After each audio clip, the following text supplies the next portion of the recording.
আমাদের গ্রুপের সদস্যরা সবাই কেমন আছেন? চারদিকে কীরকম গরম এটা তো জানি না। আর এই দেখেন আমার অবস্থাটা দেখেন। আজকে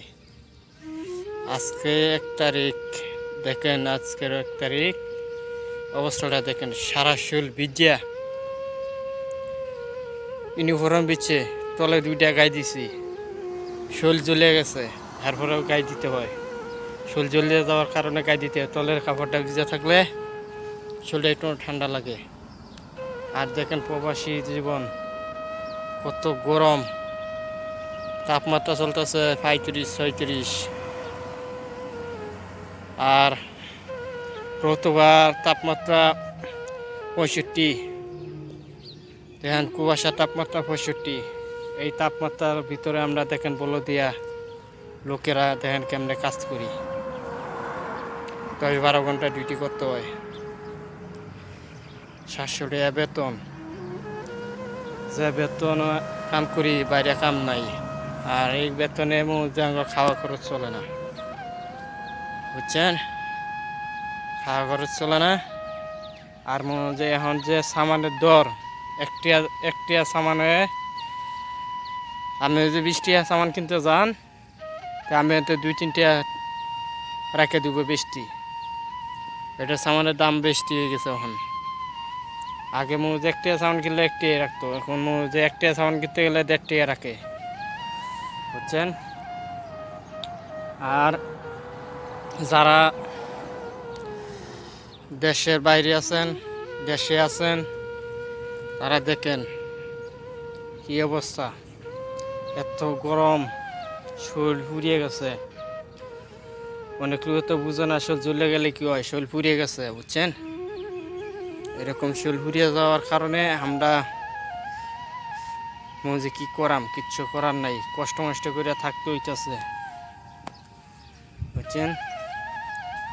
আর কত তাপমাত্রা, এত তাপমাত্রার ভিতরে আমরা কাজ কাম করি। আর মনে যে আমরা তরুণ সমাজ গ্রুপের থেকে আমি এই ভিডিওটা করলাম, বুঝছেন? আর আমি আছি দাম্মাম রাহিমা আছি। দাম্মাম রাহিমা কাজ করি বলদিয়া, বুঝছেন? বলদিয়া কাজ করি, 700 টাকা বেতন। কোম্পানি কাজ করতে হয়, খাইতে হয়। যে টিয়া বেতন দেয় এটি আমার খাওয়া খরচই লেগে যা। বাইক পাড়ামু কি, মা বাপের এই দেবো কি?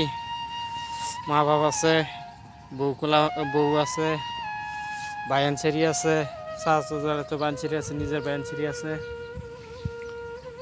বুঝছেন? সবাই দোয়া করবেন। এই করোনা ভাইরাসের মধ্যে আমরা কত পরিশ্রম করতেছি। দেখেন আমরা মাছ মুখের মধ্যে রাখতে পারি না, এই গরমে মধ্যে, এত গরমের মধ্যে মাছ কেমনে রাখাম, মাছ রাখতে পারতেছি না, বুঝছেন? এই যে মাছ,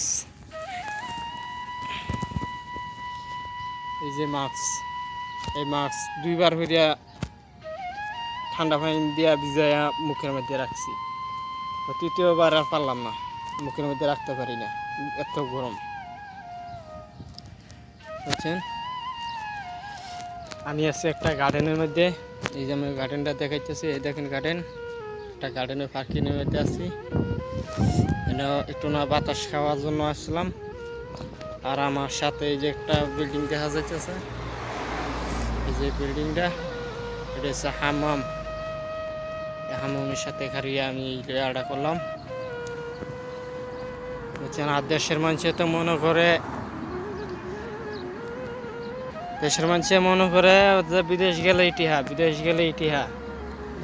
বিদেশ টিহা কামানিটা এত সহজ না, খুব পরিশ্রম করতে হয়। এই দেন আমার অবস্থাটা দেখেন, সৌদি আরবের অবস্থাটা দেখেন।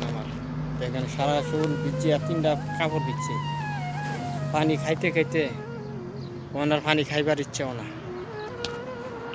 বুঝছেন? ওনার পানি খাইবার ইচ্ছেও না, খালি পানি খাইতে গেলে ওর উল্টি আই, বুঝছেন? উল্টি আই। আর বাংলাদেশের এমপি মন্ত্রী চেয়ারম্যান লেম্বর তারা আছে, তারা তো মনে হয় যে প্রবাসীরা সৌদি আরব গেলেই বয়ে বয়ে টেহা কামা, এত সহজ না টেহা কামানি। আর বাংলাদেশের মন্ত্রী এমপিরা দেখেন রেমিটেন্স, আমরা দেশ এই সৌদি আরব থেকে রেমিটেন্স ছড়াই, দেখেন রেমিটেন্স কোনো কাজে লাগাইতে পারতেছে না, কোনো কাজে যে লাগাইতে পারতো তে আমরা ধন্য মনে করলাম বলে, বিমন্ত্রী করে ধন্যবাদ জানাইলাম বলে। প্রবাসীদের জন্য কোনো কামে লাগাইতে পারে না। এয়ারপোর্ট গেলে লাগেজ চুরি যা, এনে যাও হেনে যাও, হে ফেরাসিনি, এটা নাই সেটা নাই, লাগেজ কেটে মাল সামানে রেখে দে।